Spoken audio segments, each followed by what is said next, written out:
position, and any secondary cause of death was put in the primary position, according to the instructions of the CDC 18 months ago. And so suddenly you had secondary causes of death reported as primary underlying causes. That's all there is to it. And hospitals if they had a coronavirus death, they got $50,000. Every single person that died, they said it was coronavirus, $50,000 to the hospital.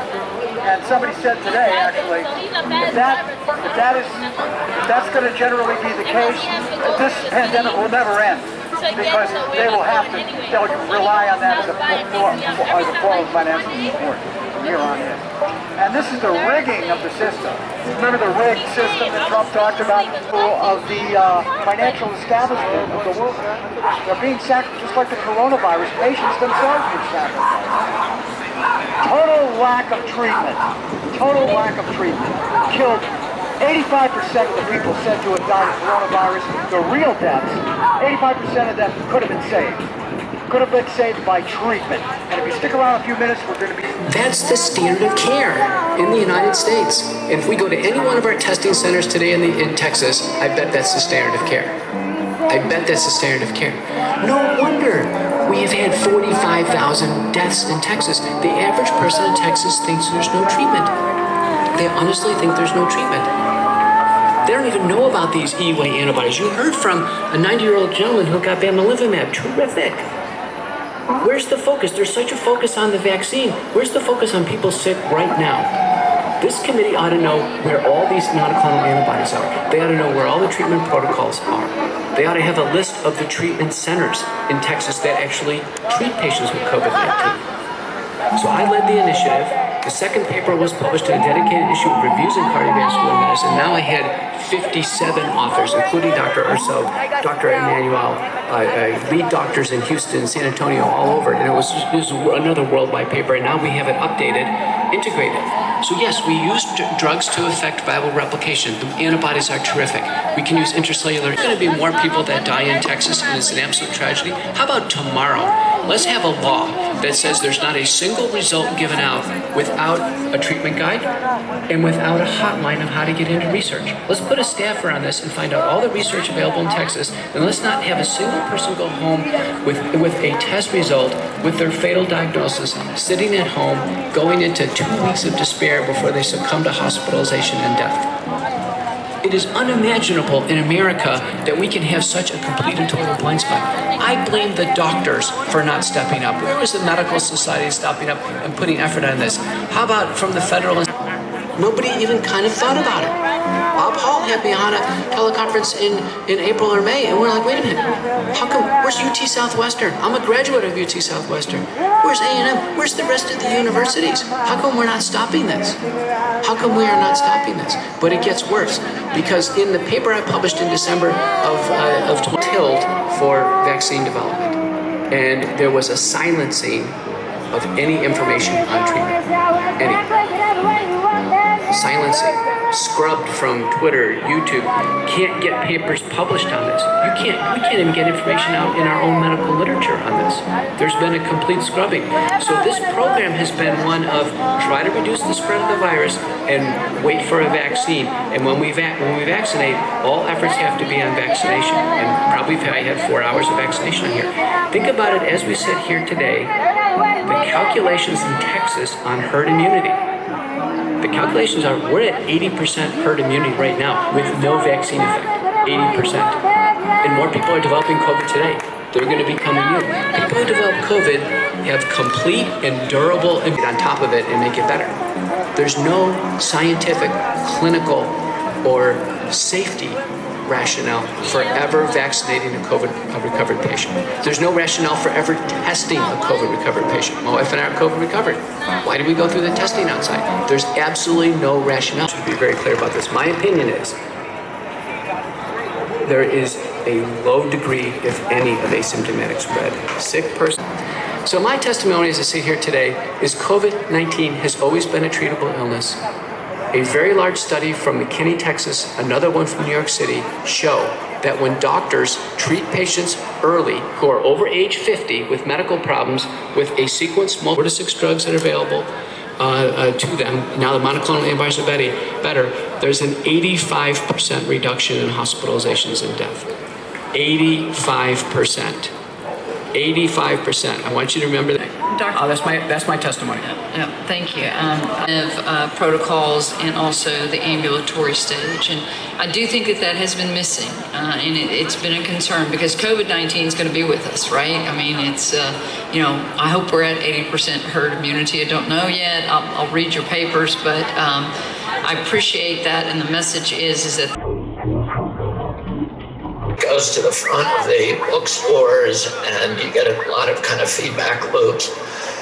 But it also forces the media to recognize it and to deal with it. And it will get people to read it who need to read who Tony Fauci really is. And just to give you kind of brief a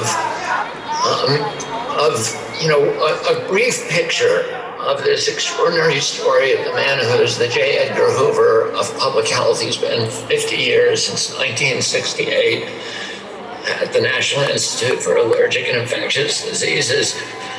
And he started out doing mischief almost immediately, but today he is the most powerful man historically in public health in history, which, as we know, with power to shut down entire economies, bankrupt nations, bankrupt societies, engineer the largest shift when it comes to any of his countermeasures, including, vaccines and pharmaceuticals. You can't sue them no matter how grievous you're in. Do that research. That's the research Congress told him to do. But what he does is he's taken all of that money and turned his agency into an incubator for the pharmaceutical industry. So he develops drugs. That's what he does. And he patents them, turns them over to the industry. Individuals within his agency can collect royalties of $150,000 a year per patent, and he chooses who gets to keep the patent. So 8 times the amount of money that Bill Gates gives away every year. In the year 2000, Gates called Fauci and asked him to come visit him in Seattle. And the two of them, quasi-agencies that Gates created, Gavi, CEPI, PATH, the Brighton collaboration, they control all of these health ministers saying, we want you to start censoring any information about vaccines. And then in October, Gates has the 5th of a series of simulations, which is called Event 201, but it's one of many. People, the head guy at Johnson & Johnson was at that one. Media people from the social media and from the public relations, and they do a drill about how to use a total demoralization. How do you paralyze a society? Oh, they will beg for a powerful leader. How do you impose scripts, which we have for each of these simulations? And one of them, the first one was called Dark. They were moved into places of power. One of the members, the CIA member of Event 201, is now the top guy in totalitarian rule, are now running this country. But what you're describing is a nightmare. It sounds like, an international... Petroleum-based fertilizers. He's not a guy who believes in public health. He has solutions for human problems that are essentially patronizing colonialism that he's imposing. It's to solve human problems using technology, and he is genius for monopoly control and to make himself rich in the process. And he does, you can't. So the WHO, which used to be a good organization, it's always had problems with.